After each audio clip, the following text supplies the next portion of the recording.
Kap Kalenjin kobo surumet akenge. Kila ko kap korkon akenge. Kimache kenamge keukit akenge. Akamache alechi mheshimiwa governor. Governor alikuwa na mimi jana. Kagimi tuwai.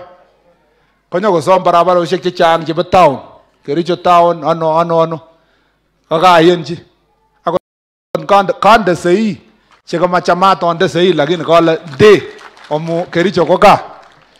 Kichope barabara sichoto mi town kotomo ngalekap mashujadi.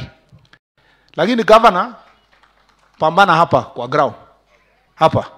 Unajua kidogo wewe umekuja, wewe ni one of the governors umeingia kihasla. Ile ya kihasla literally tu.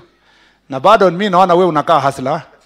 Hata hiyo socks haingiani na hiyo longi lakini sawa. Ya?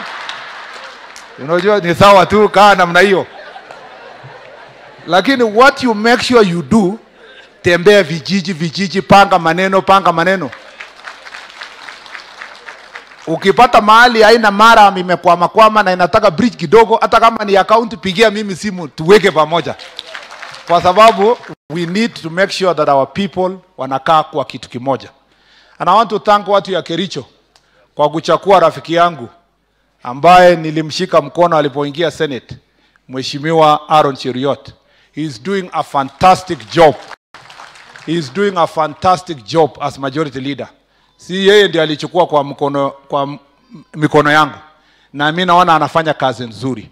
He would have really want to be here, Mheshimiwa Cheriot, you know that. Lakini kwa sababu ya safari yenye alienda hakuweza. Let us work together as one team tubadilishe ili nchi yetu iende mbele.